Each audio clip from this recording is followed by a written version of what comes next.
Elon, would you shut up? Dear Lord, just shut up. I did a couple videos a little bit about this guy already taking over Twitter, and I'm one of those of many people that are just hoping the best for him because I use Twitter. It's important to me and I like it. I don't care about Elon Musk, the person, at all. But dear Lord, I mean, I can't imagine a worse way to start out running a company. This is just, it's unbelievable. I don't even know where the whole blue checkmark thing is right now. There's been so many iterations, I literally have no idea where it is. But if a senator says, I've had this difficulty with the blue checkmark, and with the help of somebody else, I was able to prove how it's not advantageous for me as a senator to be on this platform, and the response of the platform's owner is just to be an edgelord in return. This is not good. Seriously not good. Elon's not taking ownership of the mistakes he's made, rolling out an idea that he just had in his head and threw together haphazardly. This is not good. It's not a good look for this company's owner. But I'll tell you what, as I've mentioned before, I'm a hardcore liberal, but I don't want to see any senator typing shit like this on any social media platform. This is basically threatening him in return. You know, this is exactly what Elon was fishing for, was to make it this big deal on Twitter because it's all a fucking joke to him. And if this is what it would look like if Donald Trump ran Twitter. Just from one catastrophe to the next, all these, accusations being thrown around, everybody all wound up, just fucking anarchy all over the place. And that way Elon can just keep avoiding responsibility for this hell that he's creating on his own platform. Now, this is the kind of atmosphere, Twitter's atmosphere, work environment had to already be just about as bad as they come. And then we got a guy like this manager saying the engineers that they were forced to bring back because they screwed up so badly are weak, lazy, and unmotivated. They were cut for a reason. Would you go back to work for that guy? By the way, this is that guy. Would you go to work for that guy? Look at that guy. As the former tech lead, this guy can confidently say Musk has no fucking idea what he's talking about. I completely believe it. I entirely believe it.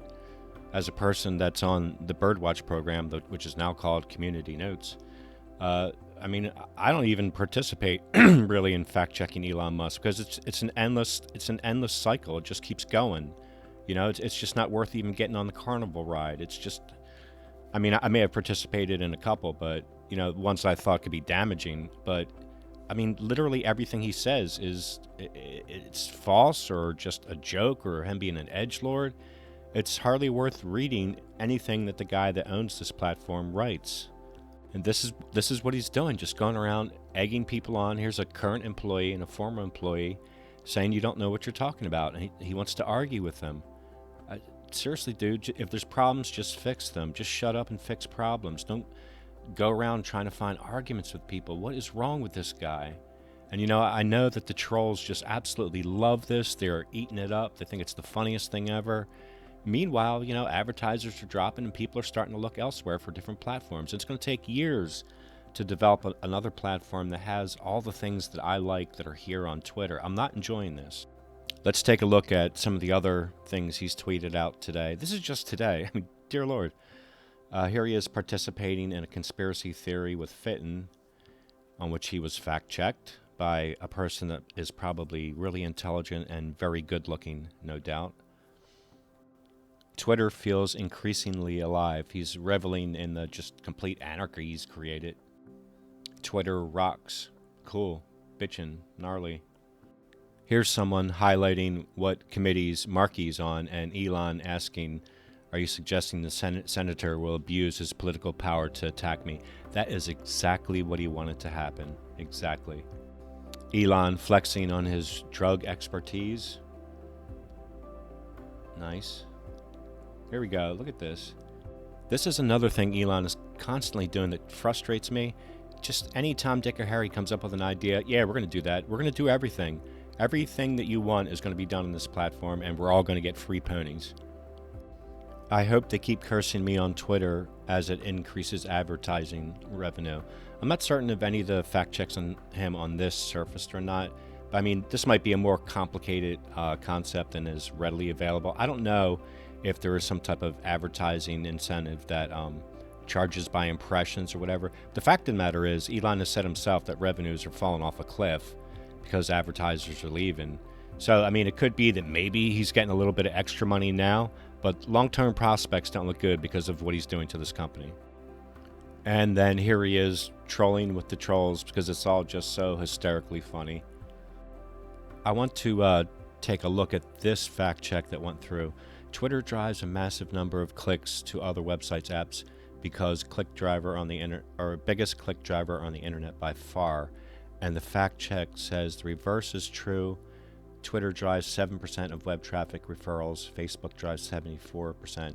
Pinterest drives 7%. This is not a good note. Firstly, it's avoiding the elephant in the room, which is Google. Google drives something like 8 times the clicks of all social media together. Of course, Elon, you could say he was implying that he meant just social media, but he didn't state that. So you have to start with Google. Then secondly, the reverse is true. The reverse of what? No. Google is the largest driver of clicks on the internet of social media applications. Facebook is the largest at X%, and Twitter is at Y%. I didn't lend my weight to this one because it's not a good note. And it doesn't really matter now because Elon Musk deleted that tweet. And I just want to reiterate a couple things about Birdwatch again, Birdwatch, which is community notes. I'd like to say these things again, that the people that do the fact checking, sure, we all have political bias, but we're all determined to check facts, and we check our biases at the door. This was a story that the New York Times posted about Birdwatch. I think this guy had a byline on it. Taylor Lorenz was the one that wrote the story. If you've read that story, all those quotes in there from the Discord group are correct. They're all accurate, and her take was actually pretty good. That's all I can say about that. But this guy's take, now this is clickbait. That's all this is. Twitter's Birdwatch program lets a small cadre of dedicated volunteers annotate tweets from Elon Musk. But the cadre is seriously small. About half of the notes in the past are written by only 25 people. This is this is an avoidance of all kinds of facts. Where to start?